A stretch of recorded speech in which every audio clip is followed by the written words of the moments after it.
In the name of the Father, the Son, and the Holy Spirit. God, our loving Father, we thank you for allowing us to come into your presence. Send forth your Spirit and allow us to have the grace to hear what we ought to hear, to see what we ought to see, that we might do what we ought to do. In Jesus' name we pray. Amen. Hail Mary, full of grace, the Lord is with you. Blessed are you among women, and blessed is the fruit of thy womb, Jesus. Holy Mary, Mother of God, pray for us sinners, now and the hour of our death. Amen. Mary, seat of wisdom, pray for us. In the name of the Father, the Son, and the Holy Spirit. Amen. Ano po ba ang bisita iglesia? Magsimula tayo sa ilang katanungan. Sabi nung isang nag-text, Father, bakit ang bisita iglesia ay Huwebes? Ay hindi pa naman namamatay ang Diyos? Well, merong dalawang bisita iglesia. Kailangan magkaroon ng tamang pagkaintindi. Ano po?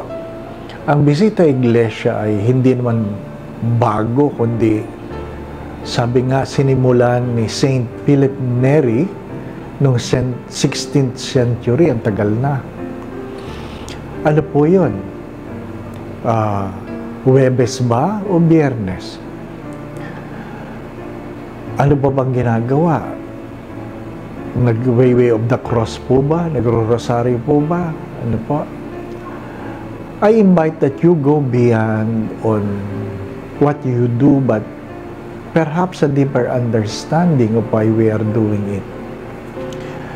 Kung naalala po ninyo, pagkatapos po ng huling hapunan sa Huwebes,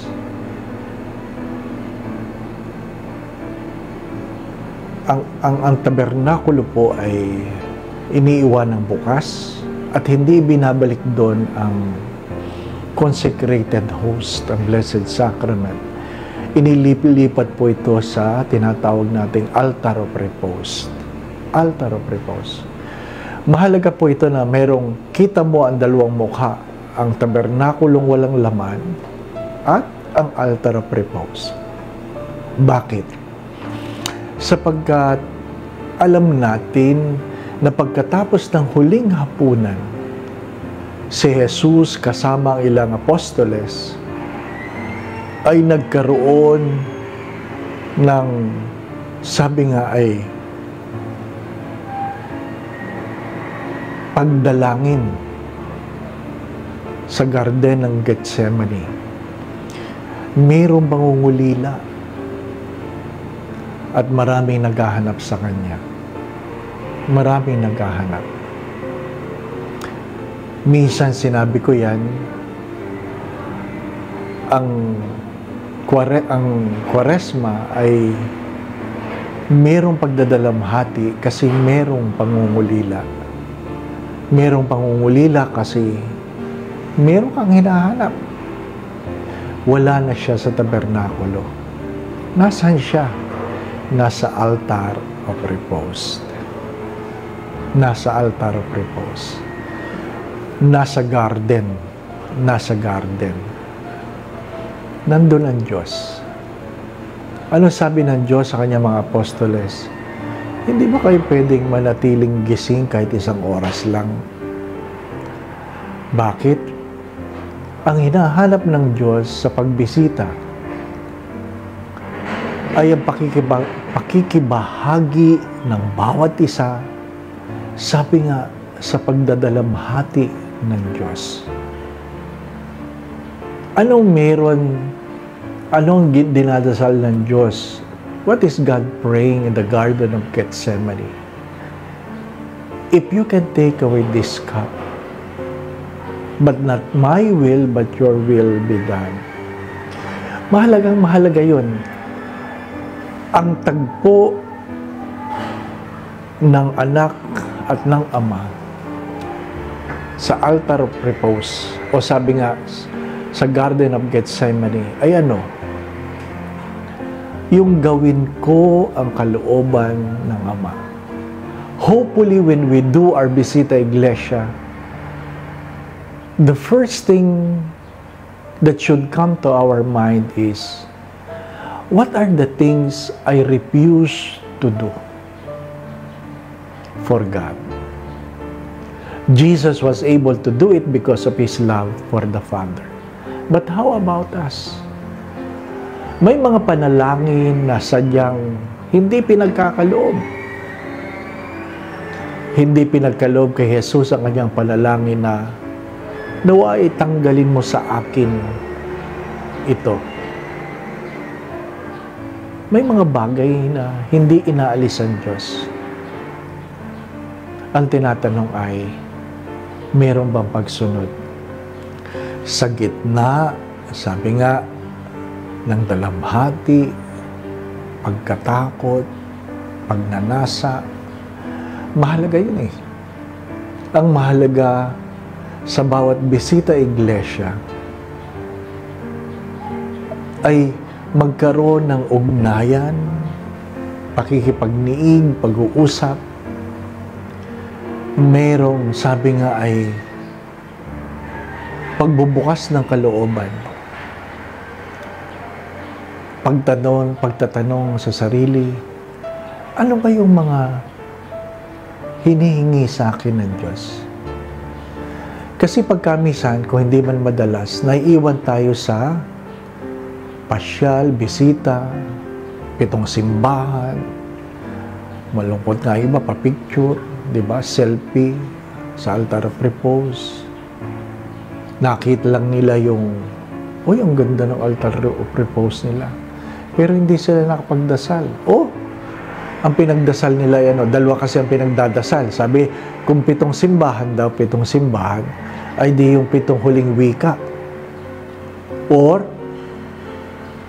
Station of the Cross, na hinati mo sa 7 simbahan.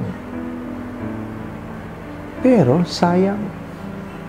Ang nangyayari ay recitation of prayers, but there was no communion between Jesus and His people. Sana po sa ating pagbisita iglesia, talagang mayroon kang paghahanap. Wala siya sa tabernakulo. Wala na siya sa huling hapunan. Nandun na siya sa Garden of Gethsemane. Merong sabi nga, pagtulo ng dugo mula sa noo. Dahil sa stress, dahil sa tension. Sapagkat sadyang mahirap sumunod sa Diyos. Sana po ito po ang ating disposition pag tayo po ay nagbibisita iglesia.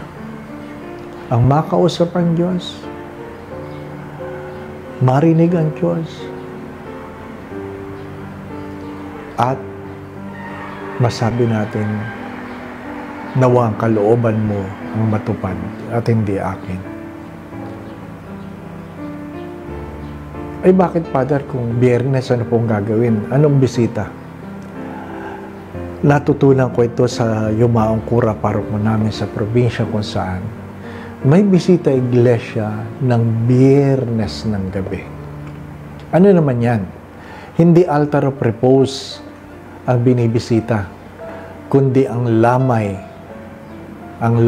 ng Diyos.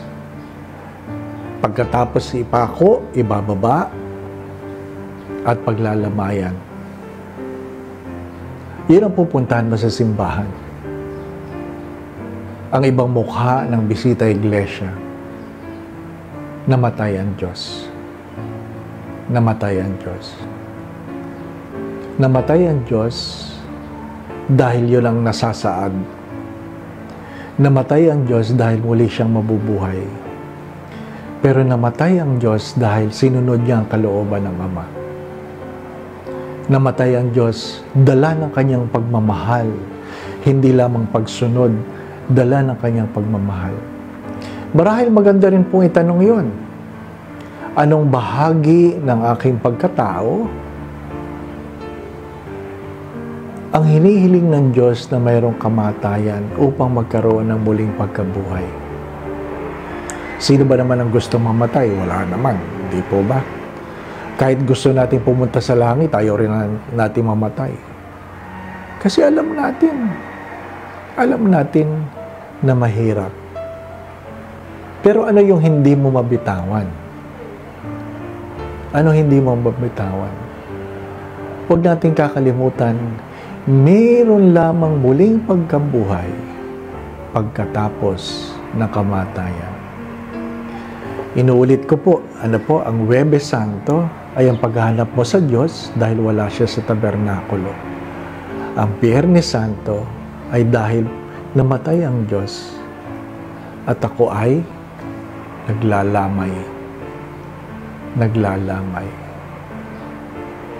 We have to accept that the only way to have life is to die. We have to accept that the only way to have new life is to die from our old self. Madali lang yan sabihin, pero mahirap gawin. Kasi sadyang mahirap iwanan ang sarili. Sadyang mahirap iwanan ang pita ng laman. Sadyang mahirap iwanan ang kasalanan. Sana hindi lang namamasyal. Sana hindi lang nagpapapicture. Sana hindi lang pilgrimage ang nangyayari. Kundi mayroong tunay na pakikipagniig sa Diyos. As I always say, prayer is not a self-centered monologue, but a God-centered dialogue. Merong ugnayan, merong pag-uusap, merong pakikinig, sapagkat sa pakikinig, doon mo malalaman ang kalooban ng Diyos para sa iyo at hari nawa, magkaroon kang biyaya na masabi mo sa Diyos, mangyari nawa ang kalooban mo. I pray that in your Visita Iglesia, not only this year but in the coming years, will really be a moment of communion. A moment of communion. Sometimes, we need to be quiet. Sometimes, we simply allow the Lord to speak to us. You can drop your prayer book. You don't have to complete the 7 churches. Kung nagsasalita ng Diyos, sana narinig mo. Palagi ko pong sinasabi ito dahil sabi po ito ni St. John of Arc. Bakit sa iyo nagsasalita ang Diyos, sa amin hindi? Ang sabi ay, nagsasalita ang Diyos sa lahat, pero hindi lahat nakikinig. Diba? Nagsasalita ang Diyos sa lahat, pero hindi lahat nakikinig. The only way to listen to God is to allow silence to penetrate our hearts. Inaamin ko, nakakatakot minsan dahil hindi natin alam kung anong sasabihin ng Diyos. Nakakatakot minsan dahil hindi natin alam ang sasabihin ng Diyos. Hindi naman kasi lahat ng sinasabi ng Diyos maganda, masarap, di ba? Pero sa huli, sana ay narinig mo. Kasi doon naman nagsisimula ang lahat.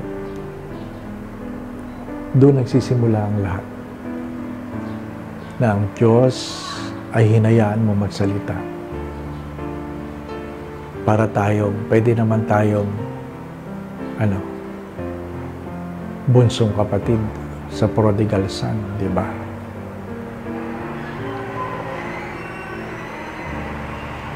Palagi may pag-asang magbago. O sa magkapatid na nagsabing hindi, pero ginawa din ang kalooban ng Ama.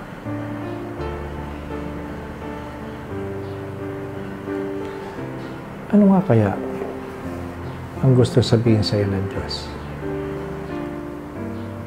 Ano nga kaya ang matagal nang sinasabi sa iyo ng Diyos, ngunit hindi mo naririnig o ikaw ay nagbibingi-bingihan? Ano nga kaya?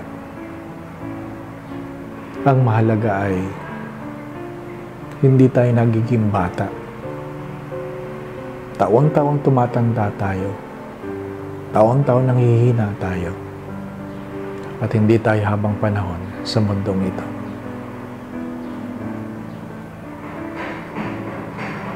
Magsimula tayo sa katotohanan na kaya ka nakikinig ngayon dahil alam mong mahal ka ng Diyos.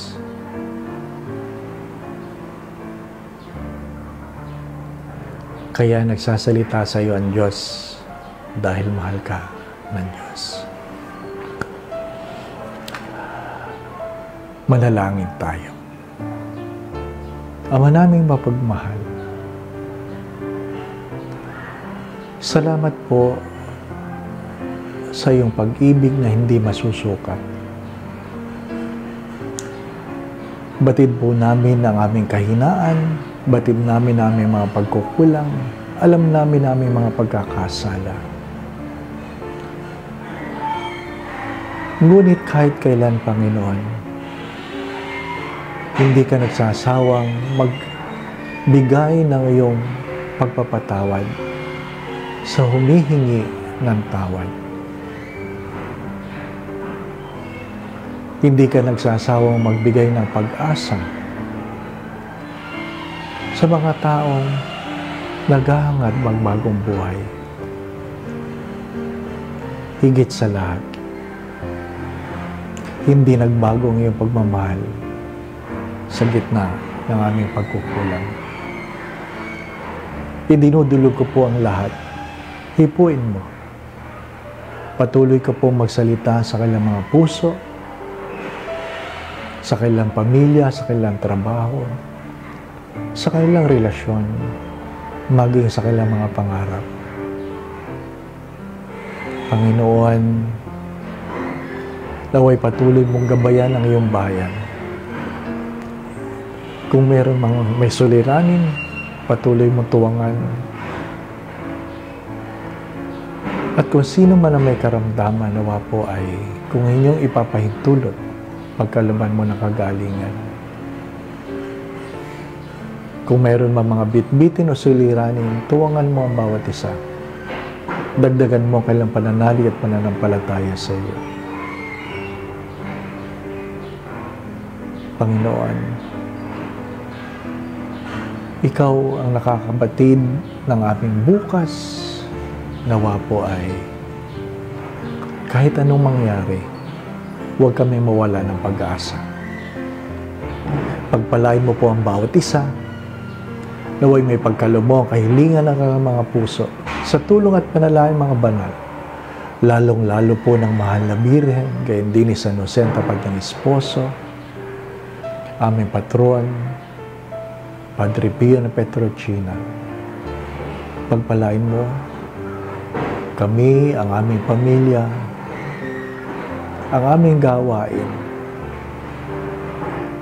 ang aming mga pangarap. Sa ngalan Ama, Anak, Espiritu Santo. Amen. By the way, don't forget to go to confession. God is waiting for you. Amen.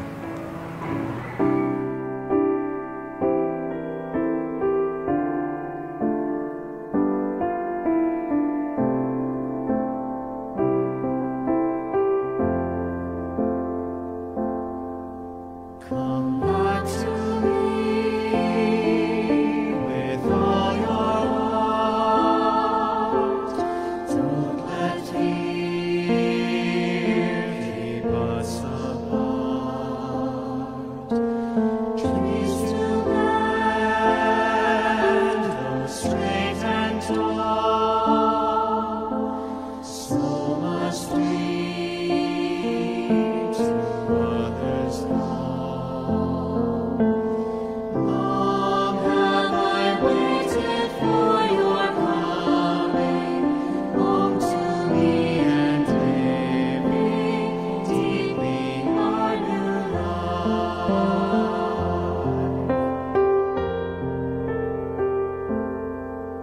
The wilderness will lead you to